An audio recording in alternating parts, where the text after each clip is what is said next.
જીવનમાં બધાની સલાહ ખોટી હોઈ શકે છે, પણ એક બાપની સલાહ જેવી હોય છે જે તમને જીવનમાં આગળ લઈ જાય છે.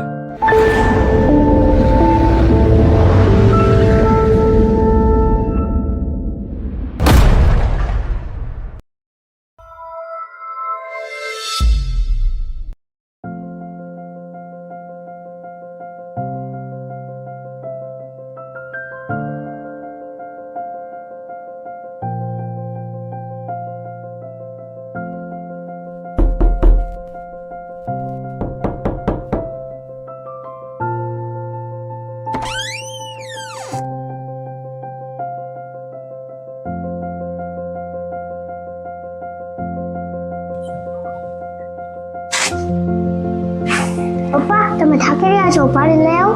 હા દીકરા, ભરી આવ ને પાણી.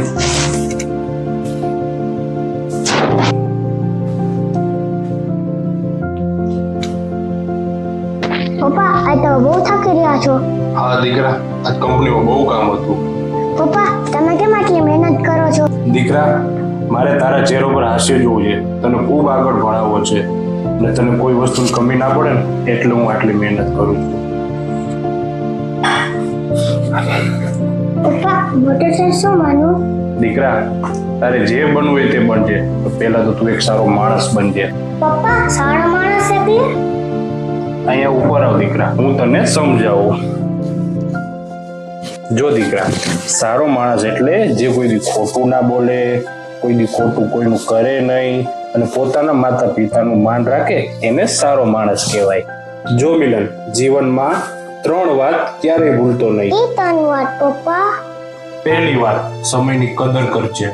બીજી વાત, મહેનત કરવામાં ક્યારેય ડરતો નહીં. અને દીકરા, ત્રીજી વાત, સાચા રસ્તે ચાલજે, ભલે રસ્તો મુશ્કેલી વાળો હોય. પપ્પા મહેનતનું ફળ ક્યારે મળે? હા બેટા, મહેનતનું ફળ મળે જ ને. ચાલ તને એક મસ્ત વાર્તા કહું. એક ગામ હતું. એ ગામમાં એક ખેડૂત રહેતો હતો. પોતાનું ખેતર હતું અને એમાં તે પાક ઉગતો. પછી આજુબાજુના લોકો એની મસ્તી કરતા, મજાક કરતા. જ્યારે એ ખેડૂતનો પાક ઉગ્યો ને ત્યારે આજુબાજુના એ જ લોકો જેની મસ્તી કરતા હતા ને એ જ લોકો આની પાસે અનાજ લેવા આવ્યા. એટલે દીકરા યાદ રાખ, લોકો શું કહે છે એ મહત્વનું નથી, પણ તું શું કરે છે એ મહત્વનું છે. પણ પપ્પા હું ક્યારેક નિષ્ફળ જાઉં તો? એટલે દીકરા, નિષ્ફળતા એટલે અંત નથી. જ્યારે દીકરા તું નાનો હતો ત્યારે ચાલવાનું શીખતો હતો, કેટલી વાર પડ્યો, તો શું તે ચાલવાનું છોડી દીધું? તો બસ દીકરા, ત્યારે તે હાર નથી માની, તો હવે હાર માનવાનું શું વિચારે છે? પપ્પા મારા બધા મિત્રો હે ને મોબાઈલમાં ગેમ રમે છે. આ તો તું પણ ગેમ રમ ને દીકરા, પણ એટલો ગેમ ના રમ કે મોબાઈલ તારો માલિક બની જાય. મોબાઈલ જ્ઞાન માટે વાપર, સમય બગાડવા નહીં. દીકરા, આજે હું જે કંપનીમાં કામ કરું છું દીકરા, મારી પણ એક એવી ઈચ્છા છે કે તું ભણીને મોટો માણસ બન, મોટી કંપની ખોલ, બધાને રોજગાર આપ. પણ દીકરા, મોટા બંગલા કે મોટી ગાડીઓ નહીં, તારું દિલ મોટું રાખજે. જો દીકરા, તારું દિલ મોટું હશે ને તો તું એમને મોટો માણસ બનીશ.